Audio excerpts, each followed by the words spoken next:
സാക്ഷി തുടങ്ങുന്നു. ആദ്യം ഫസ്റ്റ് പോൾ.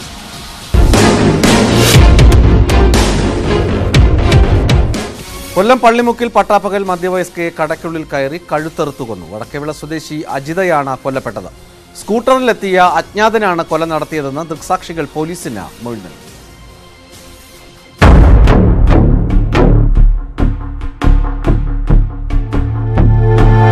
രാവിലെ 10 മണിയോടെയാണ് ബൈക്കിലെത്തിയ അജ്ഞാതൻ അജിതയുടെ ടൈലറിംഗ് ഷോപ്പിലെത്തി കൊല നടത്തിയത്. മൽപിടുത്തത്തിലൂടെ അജിതയെ കീഴ്പ്പെടുത്തിയ ശേഷം കഴുത്തറക്കുകയായിരുന്നു.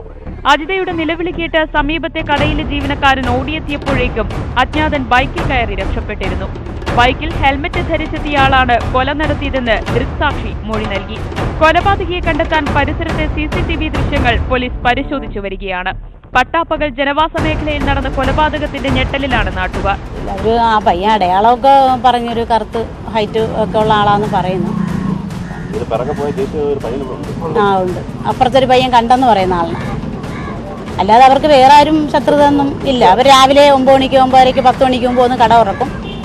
രാത്രി കട പരിസരത്തുകാരുമായിട്ട് പോലും യാതൊരു കണക്ഷനും ഇല്ല. ഭർത്താവുമായിട്ട് ഇപ്പം 5-6 വർഷം കൊണ്ടുള്ള പ്രശ്നമാണ്. വസ്തുവൊക്കെ അവരുടെ പേരിലാണെന്ന് പറഞ്ഞ് അയാൾ കഷ്ടപ്പെട്ട് വാങ്ങിച്ചതാണെന്നൊക്കെ അയാളന്ന് വീട്ടിൽ വന്നപ്പം ഇങ്ങനെ പറഞ്ഞിരുന്നു. അയാൾ ഒത്തിരി വിഷമം പറഞ്ഞു. അതേസമയം 12 വർഷമായി വിവാഹമോചിതയായി കഴിയുന്ന അജിതയുടെ മുൻ ഭർത്താവ് സുകുമാരനുമായി ചില പ്രശ്നങ്ങൾ ഇപ്പോഴുമുണ്ടെന്ന് ബന്ധുക്കൾ പോലീസിന് മൊഴി നൽകി. സുകുമാരനെ കേന്ദ്രീകരിച്ചും ഇരവിപുരം പോലീസ് അന്വേഷണം ആരംഭിച്ചിട്ടുണ്ട്.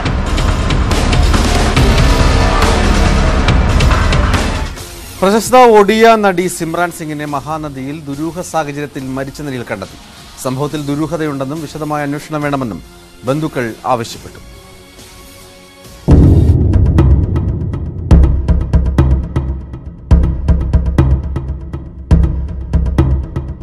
ഒഡീഷയിലെ സിനിമാ രംഗത്ത് പ്രശസ്തയായ നടി സെൽഫി ബെബോ എന്ന പേരിൽ അറിയപ്പെട്ടിരുന്ന സിമ്രാനാണ് ദുരൂഹ സാഹചര്യത്തിൽ മരിച്ചത്.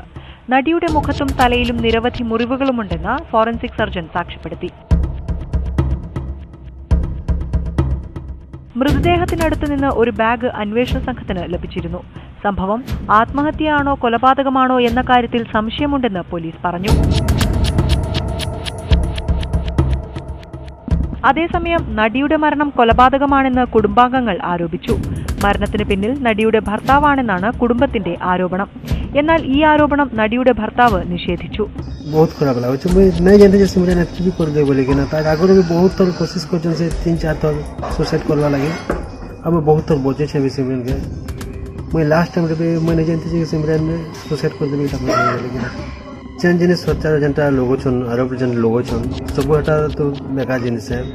തന്നെ ആരോ കൊലപ്പെടുത്തുമെന്ന രീതിയിൽ നടിയുടെ അവസാന ശബ്ദ സന്ദേശവും സോഷ്യൽ മീഡിയകളിൽ പ്രചരിക്കുന്നുണ്ട്. താൻ മാനസികമായി തളർന്നിരിക്കുകയാണെന്നും എല്ലാത്തിൽ നിന്നും ഒഴിഞ്ഞു ദൂരേക്ക് പോകുന്നുവെന്നുമാണ് നടിയുടെ അവസാന സംഭാഷണം. സംഭവത്തിൽ പോലീസ് കേസെടുത്ത് അന്വേഷണം തുടങ്ങി. കുമളിയിൽ യുവതിയുടെ ജഡം കുളത്തിൽ കണ്ടെത്തിയ സംഭവത്തിൽ ദുരൂഹത പുകയുന്നു. 2 ദിവസം മുമ്പാണ് ഉണ്ണിമായ എന്ന യുവതിയെ അയൽക്കാരന്റെ പടുതക്കുളത്തിൽ മരിച്ച നിലയിൽ കണ്ടെത്തിയത്.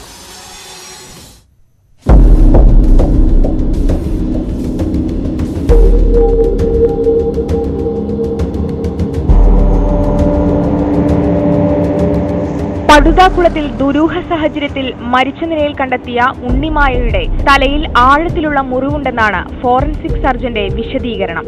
പോസ്റ്റ്മോർട്ടത്തിന്റെ പ്രാഥമിക റിപ്പോർട്ടിൽ ഇക്കാര്യം ഡോക്ടർ വ്യക്തമാക്കിയിരുന്നു. ഇതേ തുടർന്ന് പോലീസ് പടുതാക്കുളം വറ്റിച്ച് തെളിവുകൾ ശേഖരിച്ചിരുന്നു. കുളത്തിന്റെ അടിത്തട്ടിൽ കരിങ്കല്ല് കഷ്ണങ്ങൾ കണ്ടെത്തിയിരുന്നു.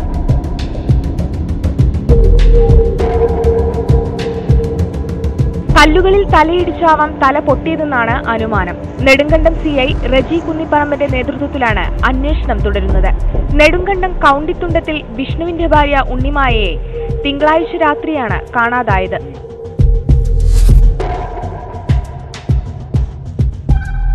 ഉണ്ണിമായ 10 മണിയോടെ ഉറങ്ങാൻ കിടന്നുവെന്നും 10 മിനിറ്റ് കഴിഞ്ഞപ്പോൾ അവിടെ ഇല്ലായിരുന്നുവെന്നുമാണ് ഭർത്താവ് വിഷ്ണുവിന്റെ വെളിപ്പെടുത്തൽ. വിഷ്ണുവും ബന്ധുക്കളും ചേർന്ന് നടത്തിയ അന്വേഷണത്തിലാണ് രാത്രി 11:45 മൃതദേഹം അടുത്ത പുരയിടത്തിലെ പടുതാക്കുളത്തിൽ കണ്ടെത്തിയത്. കോട്ടയം മെഡിക്കൽ കോളേജ് ആശുപത്രിയിലാണ് ഉണ്ണിമായയുടെ മൃതദേഹം പോസ്റ്റ്മോർട്ടം ചെയ്തത്. സംഭവത്തിൽ ദുരൂഹതയുണ്ടെന്നും വിശദമായ അന്വേഷണം നടത്തി ദുരൂഹത നീക്കാൻ പോലീസ് തയ്യാറാകണമെന്നും ബന്ധുക്കൾ ആവശ്യപ്പെട്ടു.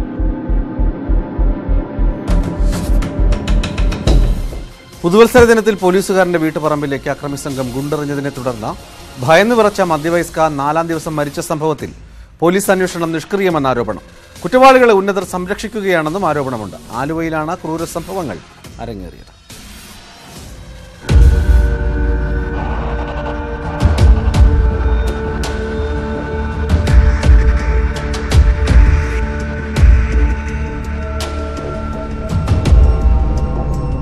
ഭിന്നശേഷിക്കാരിയായ അമ്പാട്ടുകാവ് ചിറ്റേത്ത് വീട്ടിൽ കണ്ണൻകുട്ടിയുടെ മകൾ ബേബിയാണ് ഇന്നലെ മരിച്ചത്. എടത്തല പോലീസ് സ്റ്റേഷനിലെ ഡ്രൈവർ കമലാസനന്റെ സഹോദരിയാണ് മരിച്ച ബേബി. പുതുവത്സര ആഘോഷങ്ങൾക്കിടെയാണ് ആലുവയിൽ പടക്കമേറ് നടന്നത്. സഹപ്രവർത്തകന്റെ കുടുംബത്തിനു നേരെ അനീതി നടന്നിട്ടും കണ്ണടച്ചിരുട്ടാക്കുന്ന നടപടിയാണ് ആലുവ പോലീസ് സ്വീകരിക്കുന്നതെന്നാണ് ആരോപണമുയരുന്നത്. പോലീസ് അസോസിയേഷനിലും ഇത് സംബന്ധിച്ച പ്രതിഷേധമുണ്ടെന്നാണ് വിവരം. അവിവാഹിതയായ ബേബി കമലാസനൊപ്പമാണ് താമസിച്ചിരുന്നത്. സംഭവം നടന്നപ്പോൾ കമലാസനൻ ഡ്യൂട്ടിയിലായിരുന്നു. ശബ്ദം കേട്ടുണർന്ന കമലാസനന്റെ ഭാര്യ ഷീജ ചോദ്യം ചെയ്തതിനെ തുടർന്ന് അക്രമി സംഘം അസഭ്യം പറഞ്ഞിരുന്നു.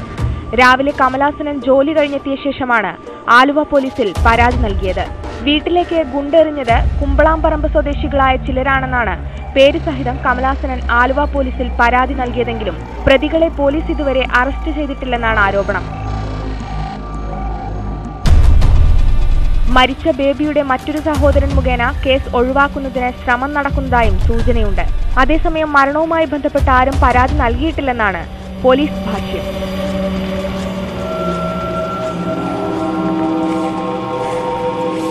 പത്തനംതിട്ട പോലീസ് സ്റ്റേഷനിൽ ലോക്കപ്പ് മർദ്ദനം തുടർക്കഥയാകുന്നു. വ്യാപാരിയുടെ പരാതിയെ തുടർന്ന് പോലീസ് കസ്റ്റഡിയിലെത്തിയ യുവാക്കളെ 3-ാം മുറയ്ക്ക് ഇരയാക്കിയെന്നാണ് പരാതി. മർദ്ദനമേറ്റ യുവാക്കൾ ആശുപത്രിയിൽ ചികിത്സ തേടി.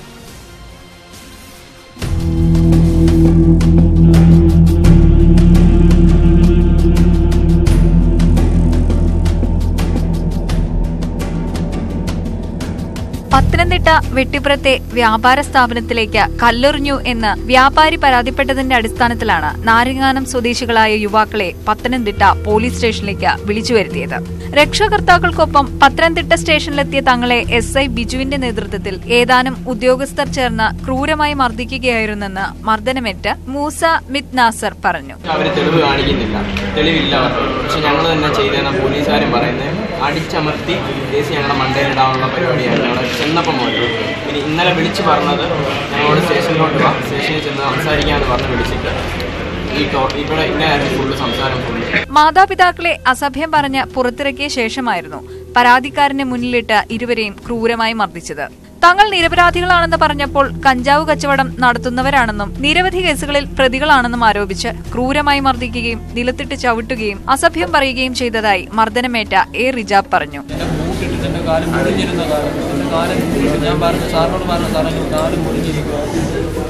അവരാദ്യം ചോദിച്ചു കാലിന് മുറിവുണ്ടെന്ന് പറഞ്ഞപ്പോൾ ഊരി കാണിക്കാൻ പറഞ്ഞു. കാണിച്ചത് എന്നിട്ടും ആ സാറിൻ്റെ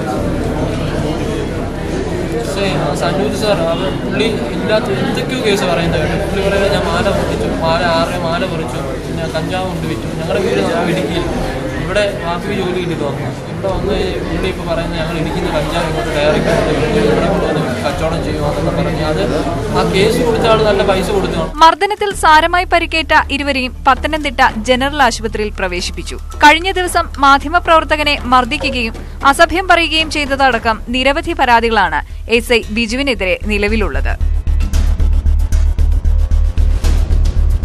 പ്രായപൂർത്തിയാകാത്ത സഹോദരിയെ ബലാത്സംഗം ചെയ്ത യുവാവിന് 10 വർഷം കഠിന തടവും 50,000 രൂപ പിഴയും ശിക്ഷ. വെള്ളരിക്കുണ്ട് സ്വദേശിയായ യുവാവിനെതിരെയാണ് കാസർഗോഡ് ജില്ലാ സെഷൻസ് കോടതിയുടെ ശിക്ഷ.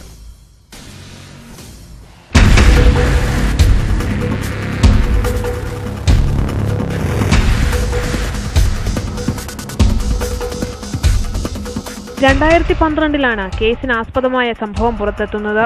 കടുത്ത വയറുവേദനയെ തുടർന്ന് പെൺകുട്ടിയെ ആശുപത്രിയിൽ പ്രവേശിപ്പിച്ചിരുന്നു. തുടർന്ന് നടന്ന പരിശോധനയ്ക്കിടെയാണ് സഹോദരൻ തന്നെ പീഡിപ്പിക്കുന്ന കാര്യം പെൺകുട്ടി പുറത്തു പറഞ്ഞത്. പ്രായപൂർത്തിയാകാത്ത പെൺകുട്ടിയെ പീഡിപ്പിച്ചതിന് 10 വർഷവും 1-ൽ കൂടുതൽ തവണ പീഡിപ്പിച്ചതിന് 10 വർഷം കഠിന തടവുമാണ് ശിക്ഷ.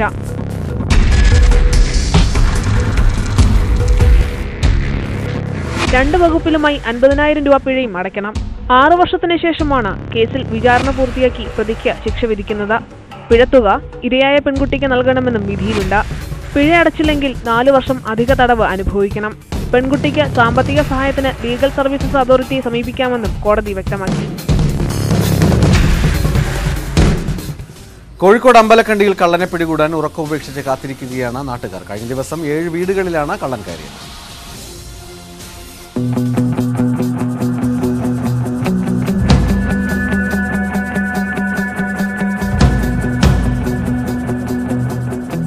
അമ്പലക്കണ്ടി അങ്ങാടിയും പരിസരവുമാണ് കള്ളന്മാരെ പേടിച്ച് കഴിയുന്നത്. അങ്ങാടിയോട് ചേർന്നുള്ള 7 വീടുകളിലാണ് കഴിഞ്ഞ ദിവസം മോഷ്ടാവ് എത്തിയത്. നെച്ചോളി മുഹമ്മദ് ഹാജിയുടെ വീട്ടിനുള്ളിൽ കടന്ന മോഷ്ടാവ് മുഹമ്മദ് ഹാജിയുടെ മകൾ ഹാജിറയുടെ കഴുത്തിലുണ്ടായിരുന്ന 2 സ്വർണ്ണമാലകൾ ബലപ്രയോഗത്തിലൂടെ അപഹരിച്ചു. കൊടുവള്ളി പോലീസ് സ്റ്റേഷൻ പരിധിയിൽ, കുന്നമംഗലം പോലീസ് സ്റ്റേഷൻ പരിധിയിൽ, ബാലുശ്ശേരി പോലീസ് സ്റ്റേഷൻ പരിധികളിലൊക്കെ കളവ് നടത്തി പ്രതിയാണെന്ന് കൊടുവള്ളി പോലീസ് അറസ്റ്റ് ചെയ്ത്. ആളുള്ള വീടുകളിൽ കളവ് നടത്തുന്നുള്ളൂ. കാരണം ആളുള്ള വീടുകളിലാണ് കളവ് നടത്തുന്ന സമയത്ത് ഒരു റൂമിൽ നിന്ന് എന്തെങ്കിലും ശബ്ദം കേട്ടാൽ അത് മറ്റേ റൂമിൽ നിന്നുള്ള അങ്ങനെ ആ വീട്ടുകാർ അങ്ങനെ ശ്രദ്ധിച്ചോളും എന്നുള്ള ഇതിലാണ് ആളുള്ള വീടുകളിൽ ഉറങ്ങിക്കിടക്കുന്ന സ്ത്രീകളെ കയ്യിലും കാലിലുമൊക്കെ ഉള്ള പാദസരവും വളകളും അതേപോലെ ചെയിനും ഒക്കെ കളവ് ചെയ്യുന്നത്. രാത്രി 11:30 സമീപത്തെ വീട്ടുമുറ്റത്ത് ആരോ പ്രവേശിച്ചിരുന്നു. നാട്ടുകാർ തിരച്ചിൽ നടത്തുന്നതിനിടെ മറ്റൊരു വീട്ടിലും മോഷ്ടാവെത്തി. ഇതോടെ കൂടുതൽ പേർ തിരച്ചിലിന് രംഗത്തെത്തിയെങ്കിലും ആരെയും കണ്ടെത്താനായില്ല. നാട്ടുകാർ തിരച്ചിൽ നടത്തുന്നതിനിടെയാണ് മുഹമ്മദ് ഹാജിയുടെ വീട്ടിനുള്ളിലെത്തി ഉറങ്ങിക്കിടക്കുകയായിരുന്ന മകളുടെ കഴുത്തിൽ നിന്നും ആഭരണം കവർന്നത്. പെട്ടെന്ന് എന്റെ കഴുത്തിലത്തെ വലിച്ചോ എന്ന് പറഞ്ഞിട്ട് പിന്നെ വിളിച്ചു പറഞ്ഞപ്പോൾ ആണ് ഞങ്ങൾ എണീച്ച് കാണി. അപ്പോഴേക്കും വരെ അടുത്ത വീട്ടിൽ വന്നിരിക്കുന്നതാണെങ്കിൽ കുറെ ഉണ്ടന്മാർ അങ്ങോട്ട് ഓടിയിരിക്കുന്നു. ഓലെല്ലാം വന്ന് അങ്ങോട്ട് ഓടിയ സമയത്താണ് ഇവിടെ വരുന്നത്. മോഷ്ടാവിന്റെ ദൃശ്യങ്ങൾ CCTV ക്യാമറകളിൽ പതിഞ്ഞിട്ടുണ്ട്. മോഷ്ടാവിനെ നേരിൽ കണ്ട പാത്തുമ്മ ഇപ്പോഴും ഞെട്ടലിൽ നിന്നും മോചിതയായിട്ടില്ല. കൊടുവള്ളി പോലീസും ഡോഗ് സ്ക്വാഡും വിരലടയാള വിദഗ്ധരും സ്ഥലത്തെത്തി തെളിവ് ശേഖരിച്ചു. നാടിനെ ഞെട്ടിച്ച മോഷ്ടാവിനെ പിടികൂടാൻ ദിവസങ്ങളായി നാട്ടുകാർ ഉറക്കൊഴിച്ച് കാവലിരിക്കുകയാണ്. പോലീസ് പെട്രോളിംഗും ശക്തമാക്കിയിട്ടുണ്ട്. അമ്പലക്കണ്ടിയുടെ ഉറക്കം കെടുത്തിയ കള്ളനെ ഒടുവിൽ പോലീസ് അറസ്റ്റ് ചെയ്തു. നിരവധി മോഷണ കേസുകളിൽ പ്രതിയായ കോതമംഗലം ആസിഡ് ബിജുവാണ് പിടിയിലായത്.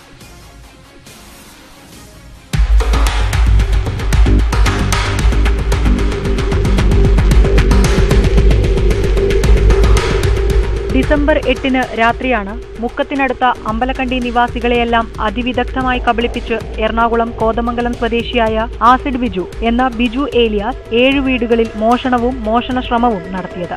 രാത്രി 11 മണിയോടെ തന്നെ ഇയാൾ അമ്പലക്കണ്ടിയിലെത്തിയതായി നാട്ടുകാർ ഓർക്കുന്നു.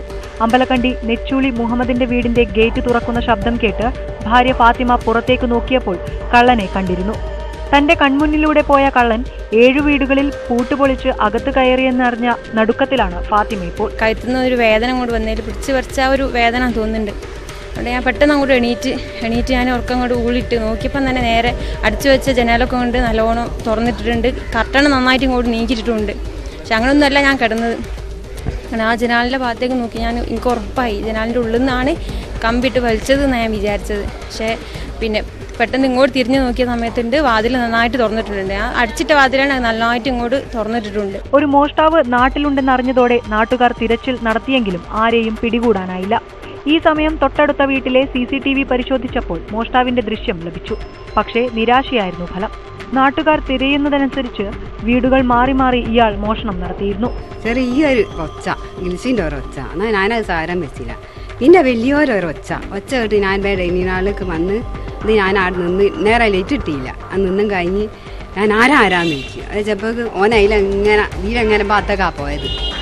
പിന്നെ ഇവിടെ ഒരു ഓട്ടോട്ട് കിട്ടി. അടുക്കള ഭാഗത്ത് കയ്യിലെങ്ങനെ വന്ന് ടീഷർട്ട് വിട്ടിക്കണ്. പിന്നെ ഒരു ടീഷർട്ട് പിന്നെ പാൻറ്റും ഒരു ടീഷർട്ട് കുപ്പായം ഇട്ടിട്ടുണ്ട്. ഒരു ഇരി നടത്തിയത് മെല്ലിച്ച ഒരാളാണ്, ശരീരമില്ലാത്ത ഒരാളാണ്. വീടിൻ്റെ തൊട്ട് മുമ്പിലെ വീട്ടിൽ ഓൾറെഡി ചെക്ക് ചെയ്യുന്ന സമയത്ത് ആ കറക്റ്റ് സമയത്ത് എൻ്റെ വീട്ടിൽ ആളുണ്ട്, ബാക്കിൽ ലൈറ്റും ഉണ്ട്.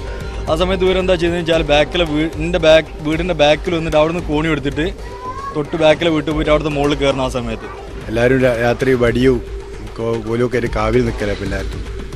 പകല് ഉറങ്ങലപ്പം എല്ലാവരും. രാത്രി കള്ളന്മാരെ കാത്ത് നിൽക്കുന്ന ചുറ്റുപാട് ഇപ്പോൾ നാട്ടിലൊക്കെ ഉള്ളത്. മോഷ്ടാവിനെ പിടികൂടിയതറിഞ്ഞും തെളിവെടുപ്പിനായി എത്തിച്ചതറിഞ്ഞും സ്ത്രീകളും കുട്ടികളും ഉൾപ്പെടെ നിരവധി പേരാണ് അമ്പലക്കണ്ടിയിൽ കള്ളനെ ഒരു നോക്കു കാണാനെത്തിയത്. തന്റെ 18ാം വയസ്സിൽ ഇയാൾ മോഷണം തുടങ്ങിയതായി പോലീസ് പറഞ്ഞു. സംസ്ഥാനത്ത് വിവിധ ജില്ലകളിൽ ഇയാൾക്കെതിരെ കേസ് നിലവിലുണ്ട്. നിരവധി തവണ പിടിക്കപ്പെട്ടെങ്കിലും ശിക്ഷ കഴിഞ്ഞിറങ്ങിയാൽ വീണ്ടും മോഷണത്തിനിറങ്ങും. അതാണ് ആസിഡ് ബിജുവിന്റെ ശീലമെന്നും പോലീസ് കൂട്ടിച്ചേർത്തു. 25ഓളം കേസുകളിൽ ഇവന് പല സെഷനുകളായിട്ട് ഇപ്പം നിലവിലുണ്ട്. 18-ാം വയസ്സിൽ പിന്നെ തൊട്ടടുത്തുള്ള വീടിലുള്ള ഒരു കക്ഷിൻ്റെ മേലേക്ക് ആസിഡ് ഒഴിച്ച് വധശ്രമത്തിൻ്റെ ഒരു കേസിലാണ് ആദ്യമായിട്ട് ഇവൻ ജയിലിൽ പോകുന്നത്. അങ്ങനെയാണ് പിന്നെ ജയിലിലെത്തി. ജയിലിൽ നിന്നാണ് പിന്നീട് കളവാണ് അവൻ്റെ തൊഴിൽ എന്നുള്ളവൻ തിരഞ്ഞെടുക്കുകയും പാലക്കാട് ജില്ലയിലും അടൂര്, മലപ്പുറം, പെരിന്തൽമണ്ണ അങ്ങനെയുള്ള സ്ഥലങ്ങളിലൊക്കെ തന്നെ നിരന്തരമായിട്ട് കളവ് നടത്തിയതിനുള്ള കേസുകൾ ഇപ്പം പല കോടതികളിലും നിലനിൽക്കുന്നുണ്ട്. അയൽവാസിയെ ആസിഡ് ഒഴിച്ച് കൊലപ്പെടുത്താൻ ശ്രമിച്ച സംഭവത്തിലാണ് ഇയാൾക്ക് ആസിഡ് ബിജു എന്ന പേര് വന്നതെന്നും പോലീസ് കൂട്ടിച്ചേർത്തു. 14-കാരന് ലൈംഗിക പീഡനത്തിന് ഇരയാക്കിയ 3 പേരെ പുത്തൂർ പോലീസ് അറസ്റ്റ് ചെയ്തു. പോക്സോ നിയമപ്രകാരം അറസ്റ്റ് ചെയ്ത 3 കോടതിയിൽ ഹാജരാക്കി റിമാൻഡ് ചെയ്തു. തേവലപ്പുറം അനുരാജ്, രഘുനാഥൻ, അനിൽകുമാർ എന്നിവരെയാണ് പോലീസ് അറസ്റ്റ് ചെയ്തത്. ഹൈസ്കൂൾ വിദ്യാർത്ഥിയെ പ്രകൃതി വിരുദ്ധ ലൈംഗികതയ്ക്ക് ഇരയാക്കിയെന്നാണ് കേസ്. ശാരീരികാസ്വാസ്ഥ്യങ്ങൾ അനുഭവപ്പെട്ട കുട്ടിയെ വീട്ടുകാർ ആശുപത്രിയിൽ പ്രവേശിപ്പിച്ചിരുന്നു. സംശയം തോന്നിയ ഡോക്ടർ പോലീസിനെ അറിയിക്കുകയും തുടർന്ന് നടത്തിയ അന്വേഷണത്തിലാണ് പീഡന വിവരം കുട്ടി വെളിപ്പെടുത്തിയത്. തീവണ്ടിയിൽ നികുതി വെട്ടിച്ച് കടത്താൻ ശ്രമിച്ച 20 കിലോ വെള്ളി ആഭരണങ്ങൾ RPF സംഘം പിടിച്ചെടുത്തു. സീറ്റിനിടയിൽ ബാഗിൽ ഒളിപ്പിച്ച നിലയിലായിരുന്നു ആഭരണങ്ങൾ. സംഭവത്തിൽ സേലം സ്വദേശി ഷാജഹാനെ കസ്റ്റഡിയിലെടുത്തു. പുലർച്ചെ 5:30 കച്ചഗുഡ എക്സ്പ്രസിൽ റെയിൽവേ ക്രൈം സ്ക്വാഡ് നടത്തിയ പരിശോധനയിലാണ് 20 കിലോ ആഭരണങ്ങൾ കണ്ടെത്തിയത്. 1.5 കിലോ തൂക്കമുള്ള 5 വെള്ളിക്കട്ടിയും പാദസരങ്ങളുമായിരുന്നു ബാഗിലുണ്ടായിരുന്നത്.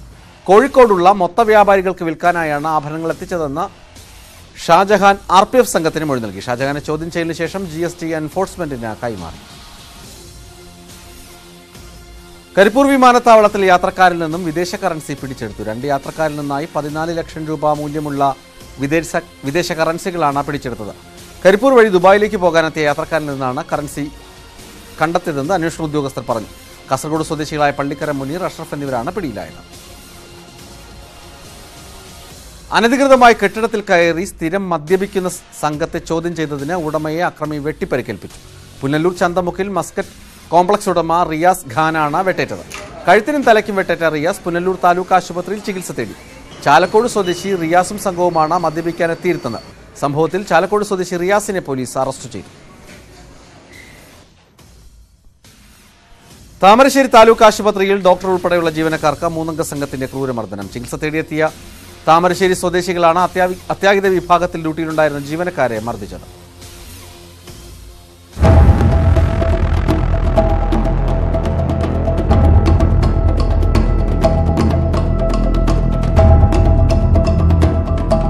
വെള്ളിയാഴ്ച രാത്രി 10:30 താമരശ്ശേരി താലൂക്ക് ആശുപത്രിയിൽ 3-അംഗ സംഘം ജീവനക്കാരെ ആക്രമിച്ചത്. ചികിത്സ തേടിയെത്തിയ സംഘം ഡോക്ടർ വൈകിയെന്നാരോപിച്ചാണ് അക്രമം അഴിച്ചുവിട്ടത്. അന്നേരം ഡോക്ടറെ കയറി ഒരു കാരണമില്ലാതെ ചേട്ട് തടിക്കുക, ചവിട്ടുക, തെറി പറയുക, അങ്ങനെയുള്ള അസഭ്യം പറയുക എല്ലാം ചെയ്തു. അതുപോലെ തന്നെ കൂടെ നിൽക്കുന്ന വനിതാ ജീവനക്കാർ വളരെ മോശമായ രീതിയിലാണ് അവർ പെരുമാറിയത്. ഇതെല്ലാം കഴിഞ്ഞ് ഇവരെല്ലാം തള്ളിമാറ്റി പുറത്താക്കിയ ശേഷം വേറൊരുത്തം കയറി വന്ന് ഒരു കാര്യമില്ല അന്വേഷിക്കാതെ പിന്നെയും ഡോക്ടറുടെ അമര്യാദയെ പെരുമാറുകയും വനിതാ ജീവനക്കാരെ തുപ്പുകയും മോശമായി പെരുമാറുകയും ചെയ്തു. ആശുപത്രി സൂപ്രണ്ട് ഡ്യൂട്ടിയിലുണ്ടായിരുന്ന നഴ്സിനും ജീവനക്കാരിക്കും സെക്യൂരിറ്റി ജീവനക്കാർക്കും മർദ്ദനമേറ്റു.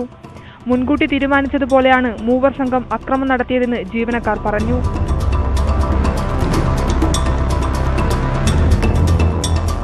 നേരം വൈകുന്ന ഒരു കാരണം അവർ പറയുന്നത്. സാറ് നേരം വൈകിട്ടില്ല, അല്ലാതെ ഒരു പേഷ്യന്റ് കാണിച്ചുകൊണ്ടിരിക്കുന്ന ഒരു കുട്ടീനെ എടുത്ത് കാണിച്ചുകൊണ്ടിരിക്കുന്ന അവരെ നടുക്കൂടെയാണ് കൈ ഒങ്ങി സാറ് അടിച്ചതും സാറ് വീണു പോയതൊക്കെ. അക്രമത്തിൽ പ്രതിഷേധിച്ച് ഡോക്ടർമാർ ഉൾപ്പെടെയുള്ള ജീവനക്കാർ മിന്നൽ പണിമുടക്ക് നടത്തി. അക്രമികൾക്കെതിരെ കർശന നടപടി സ്വീകരിക്കണമെന്നും ജീവനക്കാർ ആവശ്യപ്പെട്ടു. അക്രമം അഴിച്ചുവിട്ട 3 പേരെ താമരശ്ശേരി പോലീസ് കസ്റ്റഡിയിലെടുത്തു.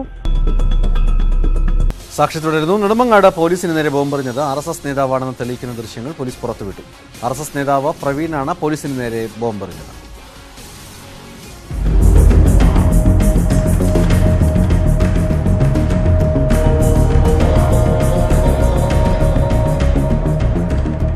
ഹർത്താൽ ദിനത്തിൽ പോലീസിനെ ആക്രമിച്ച BJP പ്രവർത്തകരെ കസ്റ്റഡിയിലെടുത്തതോടെയാണ് പോലീസ് സ്റ്റേഷന് മുന്നിൽ സംഘർഷം തുടങ്ങിയത്. BJP CPM പ്രവർത്തകർ ഏറ്റുമുട്ടിയതോടെ പോലീസ് വീണ്ടും ഇടപെട്ടു. ഇതിനിടെയാണ് പ്രവീൺ പോലീസിന് നേരെ ബോംബെറിഞ്ഞത്. ഇയാൾ 4 ബോംബ് പോലീസിന് നേരെ വലിച്ചെറിയുന്നത് ദൃശ്യങ്ങളിൽ വ്യക്തം. ബോംബ് വീണതോടെ പോലീസുകാർ ചിതറിയോടി. പ്രവീണിന് ഒപ്പമുണ്ടായിരുന്നയാൾ പോലീസിന് നേരെ കല്ലെറിഞ്ഞു. ഇരുവർക്കും നിർദ്ദേശം നൽകുന്ന മറ്റൊരാളെയും ദൃശ്യങ്ങളിൽ കാണാം. RSS നെടുമങ്ങാട് ജില്ലാ പ്രചാരകായ പ്രവീൺ ആലപ്പുഴ നൂറനാട് സ്വദേശിയാണ്. ഇയാൾക്കൊപ്പമുള്ളവരെയും തിരിച്ചറിഞ്ഞിട്ടുണ്ടെന്ന് പോലീസ്. സമരക്കാരുടെ മർദ്ദനത്തിൽ കൈയൊടിഞ്ഞ നെടുമങ്ങാട് SI ഇപ്പോഴും ചികിത്സയിലാണ്. ബോംബെറിഞ്ഞ പ്രതികൾ ഒളിവിലാണെന്നും ഉടൻ അറസ്റ്റിലാകുമെന്നും നെടുമങ്ങാട് പോലീസ് അറിയിച്ചു.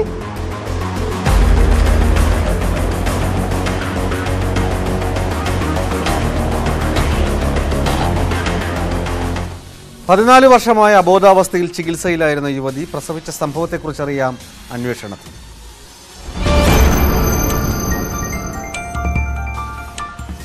14 വർഷം കോമയിൽ കഴിഞ്ഞ യുവതി പ്രസവിച്ചു. യുവതിയെ പീഡിപ്പിച്ചത് ആരെന്ന് കണ്ടെത്താനുള്ള നെട്ടോട്ടത്തിലാണ് ഫീനിക്സിലെ പോലീസ് സംഘം. ഈ റിപ്പോർട്ടോടുകൂടി സാക്ഷി പൂർണ്ണമാകുന്നു. നമസ്കാരം.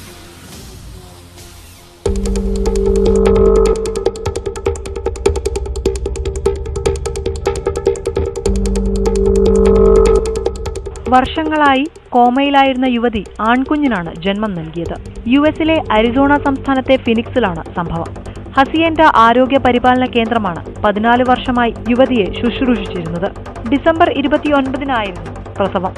യുവതി ലൈംഗിക പീഡനത്തിനിരയായതും ഗർഭിണിയായിരുന്നു എന്നതും തിരിച്ചറിയാതെ പോയത് ആരോഗ്യ പരിപാലന കേന്ദ്രത്തിന്റെ വീഴ്ചയാണെന്ന് പോലീസ് വിലയിരുത്തി. സംഭവത്തിൽ ഫിനിക്സ് പോലീസ് കേസെടുത്ത് അന്വേഷണം ആരംഭിച്ചു.